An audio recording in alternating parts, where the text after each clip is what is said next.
When people think of Iceland, they often think of treeless land. You know, there is a, classic joke in Iceland about the Icelandic forest. And it goes like this.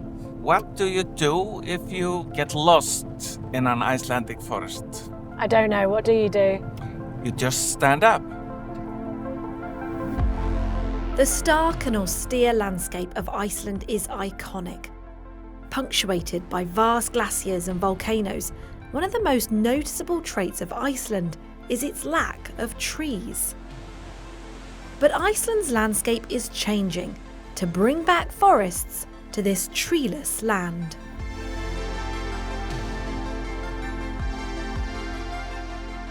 Now we go off the paved road. Oh, great, okay.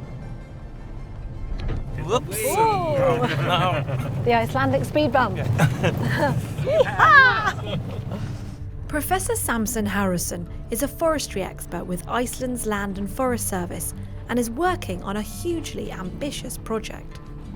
So natural forest in Iceland was down to 1% of the landmass in approximately 1900. We are now up to 1.5%. So we are protecting the remains of the forest, and in many places we are planting new forest. Here in South Iceland, in the area surrounding Hekla volcano, they're reforesting an area the size of 140,000 football pitches. So Samson, why have we stopped here? Well, we can see some remnants of the birch forest here. We can see how the forest degrades. And one way for the birds to, grow back from the old roots is sending up shoots. But if you graze, the sheep eats the new shoots and then the tree dies. So the sheep are one of the big issues here. Yeah. Iceland has a long tradition with sheep farming. In centuries gone past, these animals were a lifeline for food and clothing. But years of grazing by thousands of these animals destroyed thousands of trees, leaving the land and soil vulnerable. Hrefna Jensdóttir is another of the reforesting team. Here we can see some birch. Oh, small wow. ones. Some seedlings, yeah. Actually, it Here as could well. be 10, 20 years old, Wow. but it's constantly bitten by the sheep. Oh, I So see. they don't get the chance to grow up. And presumably it never will unless the sheep stop grazing here. Yeah. Before the arrival of settlers in the 9th century, this whole area was largely covered in birch woodlands and plants, which, when Hekla did erupt, which she does a lot, the soil could stabilise despite ashfall and even glacial floods. This is absolutely beautiful. Yeah, of course it is in a way. Landscapes like this has been romanticized, but you can also see the ugliness of the destruction. So this land used to be green fields, farmland, but now you can see the erosion in the hills. This used to be a field here that has been eroded. You can see the trees that are dying. And of course, lava, the most horrible thing to get if you're a farmer and you get lava over your green fields. That's horrible. It's an area that has endured centuries of damage, and by the 19th century, vast areas of Iceland had become barren deserts, and volcanic sandstorms forced many to abandon homes and even farms. All of this area used to be very fertile and with a lot of farming and a lot of farms, but erosion took away all that fertile land. What is it? What happens when soil erosion occurs? Because we live in a volcanic island, so we have a lot of volcanic eruptions, and with that comes a lot of ash and sand.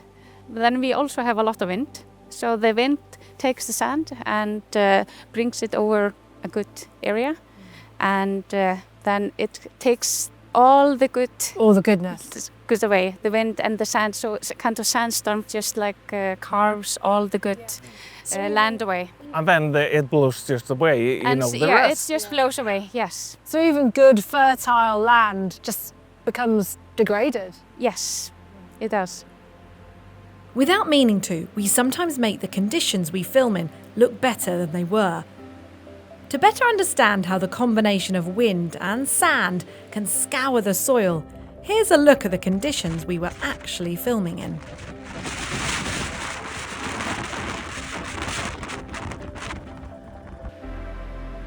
This striking strip of vegetation that survived a sandstorm in 1882 underlines the terrible power of that combination of wind and volcanic sand and ash.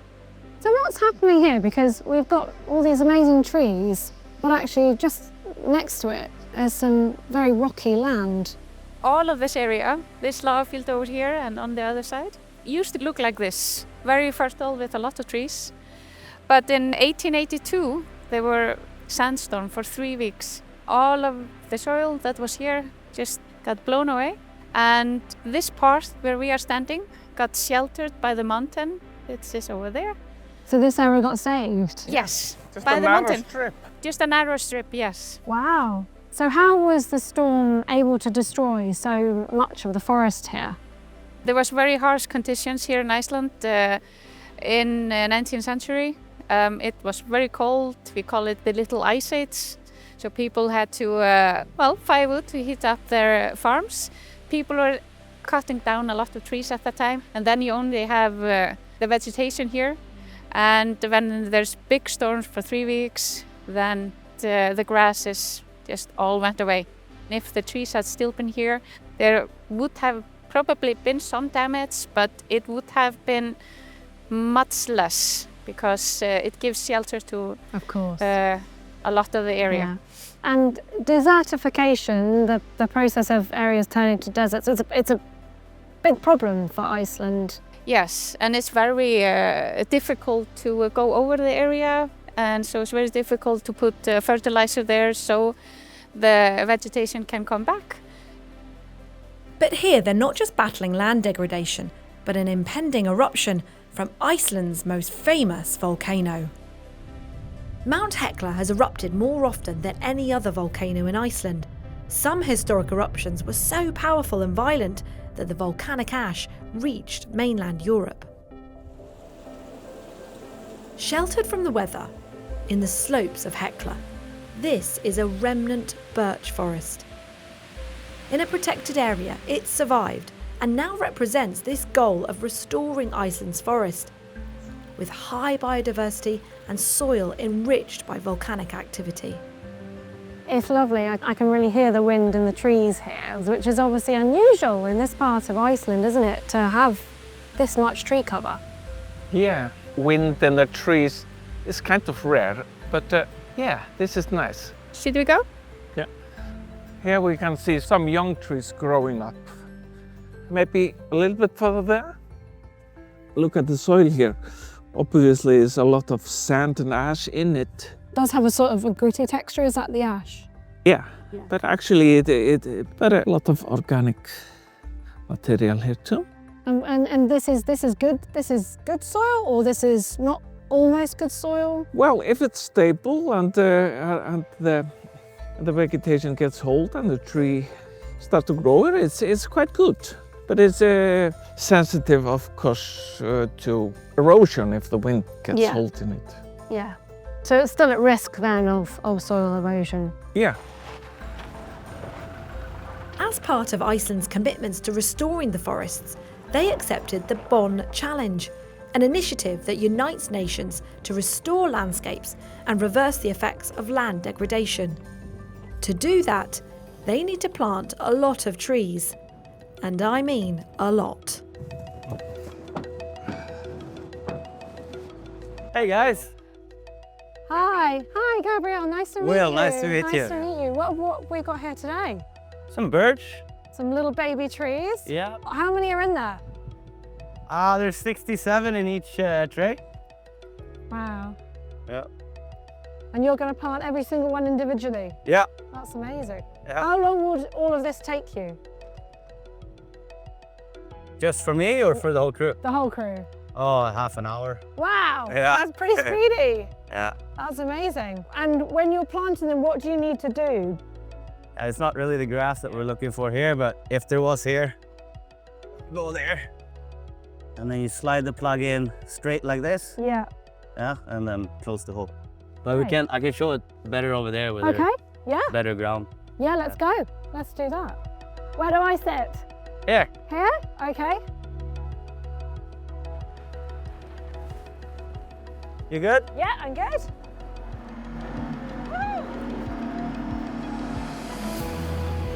Will was kind enough to stop and bring the camera crew along for a very bumpy ride to the plant site.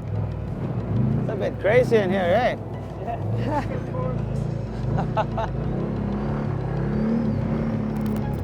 Nice, we made it. Yay, well done. That was amazing. Yeah.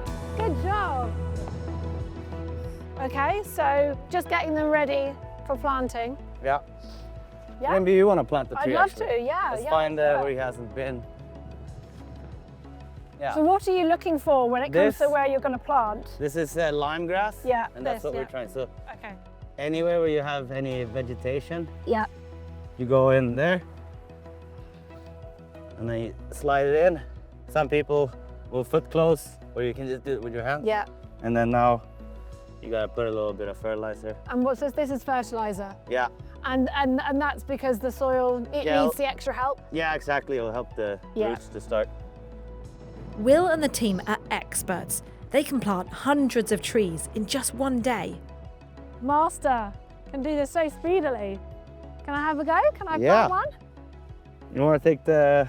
Yeah, let's do the whole shebang. Yeah, Right. there you go. I'm ready. Okay, so I want some vegetation near it. So Yeah, here would be great. So that. Okay, so Yeah. a little hole in.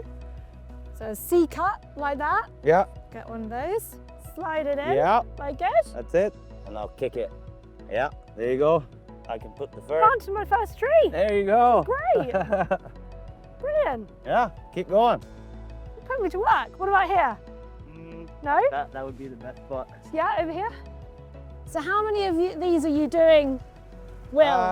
About 6,000 in a day. 6,000. It depends, yeah. With the That's fertilizing, a about huge 6,000. number. Yeah, you just go and go and go. That's amazing. Yeah. You must feel really proud because you're doing something great for Iceland. Yeah, yeah. Brilliant. Right, well, let's keep going. Yeah.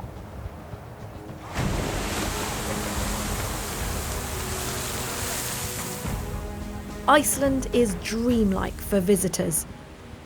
Mountains, volcanoes, glaciers, waterfalls, and even black sand beaches.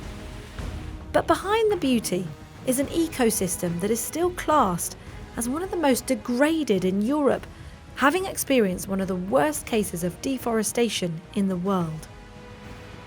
But it's not just a case of planting any trees. It also matters which type of trees you plant and where. But how do you go about growing trees in a treeless land?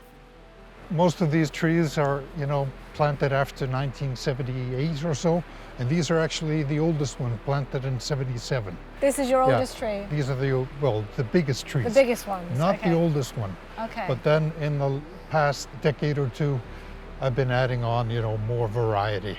But one of the main issues is to create a bit of a shelter for the more demanding species. Take, for example, this yellow cedar from Alaska. It didn't used to grow well here out in the open, but now it has the shelter. So it turns out a lot of things can grow in Iceland that you didn't think. Dr. Austere Sigurðsson is a forest geneticist with the Icelandic Forest Service. This is his summer cabin, where he's created, amongst barren deserts, his very own experimental Icelandic forest. What were the first trees you planted? This is Sitka spruce. It was one of them. The native downy birch and lodgepole pine, this one here. These are the ones that can do well out in the open. The others can come in after, once you have a little more better microclimate and better shelter. But the only native tree species that we have in Iceland that forms native natural woodlands is actually this downy birch. In this location, we're very close to the open Atlantic Ocean, and we get quite a bit of salt spray here during the winter. And even the native birch doesn't do very well here because of this wind and salt exposure, unless it's getting shelter from something like this. The Sitka spruce was extremely salt tolerant, and it gives the shelter, and then even the native birch will do better than otherwise. That's one of the challenges, isn't it, for Iceland, the extreme weather conditions you have here? It's just a question of using the right species as pioneers in the start. And then you can add on, and you have hundreds of different tree species here. And nowadays I'm fooling around with oaks and beeches and ashes and everything from all over the world. It's growing here because you have those conditions that are proper for the more demanding, heat-demanding species. Forests are a vital habitat. Worldwide, 85% of species are forest dependent. That's not always been the case in Iceland, but recently, because of increasing tree cover, new species of birds are arriving. What's that bird I can hear? That's the blackbird, the same as you have in the rest of Europe. But we've only had it in Iceland for 20, 30 years.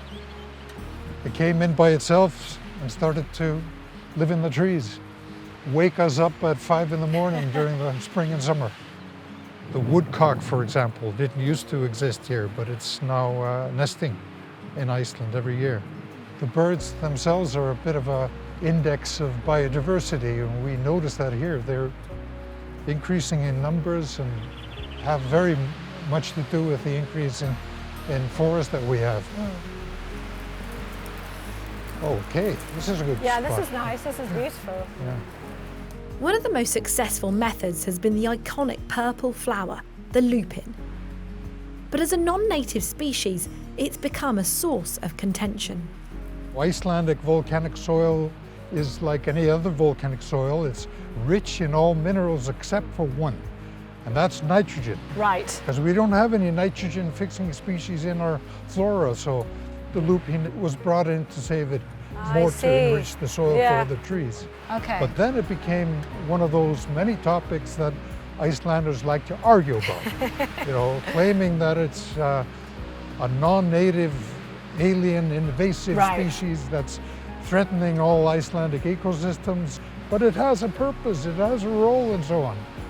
For any tree to stand a chance in Iceland's extreme conditions, they need healthy soil.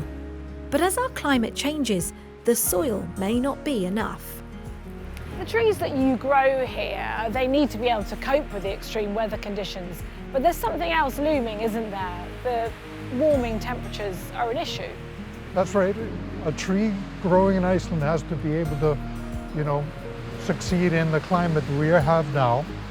But when the climatologists are predicting a 5-degree increase in temperature in every month of the year by the end of the century, that is putting Iceland almost in the same climate as you now have in Western Ireland. So that's a big difference in climate from what it is now. Well, from what we know, some of these trees we already have will continue to grow even if it gets 5 degrees warmer. Others will not. There's another issue that comes along with the warming temperatures, isn't there? Pests and disease. The best thing, of course, is to just have very much genetic variation in the trees that we bring in or have or grow. Prepare in that way, because many of the pests and diseases can be very specific, but that's not always the case. The other thing is to have a wide variety of tree species growing. But then, of course, you are in conflict with a bit of the nature conservation thinking that you should only protect the tree species that are native here. But I'm thinking what to do if you want to have a viable forest ecosystem in 100 years. We are driving over a river now. This is a puddle in comparison to what we're going to do later. Wow, what a location. This is insane. We're heading to Thorismork, an enchanting valley, otherworldly with volcanoes, glaciers and rivers. It's a hiker's paradise.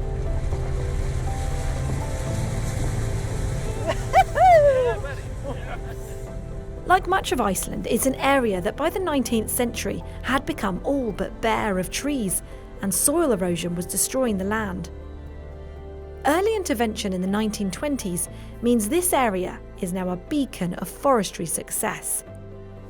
I'm meeting the project's lead, Harðarson. Tell me about where we are. We are in Þórsmörk.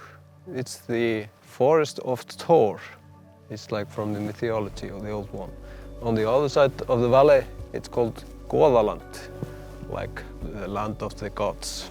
So this has been like a sacred place for people through the centuries. People came here every year, brought the sheep in the spring and left them here for the summertime, and there were people always coming in. But in the end, you know, around 1900, there were almost no trees left. And now this area has been transformed. Yeah. So this area was fenced off in 1924, and so slowly the birds began to seed out. So these 200 hectares that were left, they are now close to 5,000 hectares. Wow, that's incredible. And the forests actually are creeping, or the woodlands are creeping upwards, and that's because it's getting a bit warmer.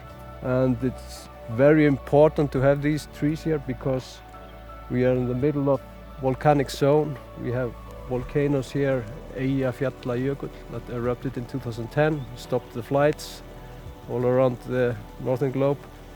And we have an even bigger volcano under the glacier out there. So we have had ash coming from these volcanoes probably millions of years.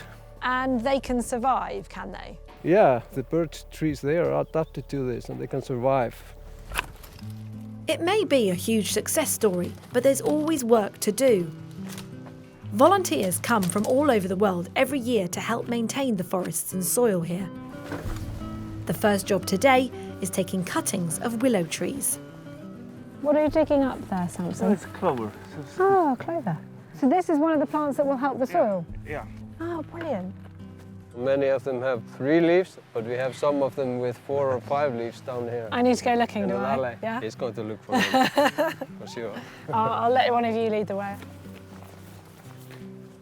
Chas Garmans is originally from England, but now dedicates his time to Thorsmork, running teams of volunteers. So we're going to go up to one of the new trails, which is up on the hill here on the right. Up here? And it's maybe 4 or 5 years old, and close to it there's an area which hasn't got vegetation and which is eroding quite badly. Right, okay. So the idea is to plant into it with the willow cuttings and see if we can stabilise it more. And what will the willow cuttings do? Hopefully, if we get the plants growing in there, it will hold the soil and it will start to, spread out, and there will be other plants digging into the area, and then be less soil rushing down and less material. So this is the way here. Okay, you can take cuttings.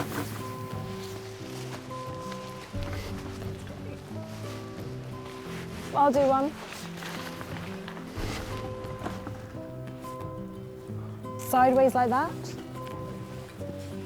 Like that. Not in enough. That good?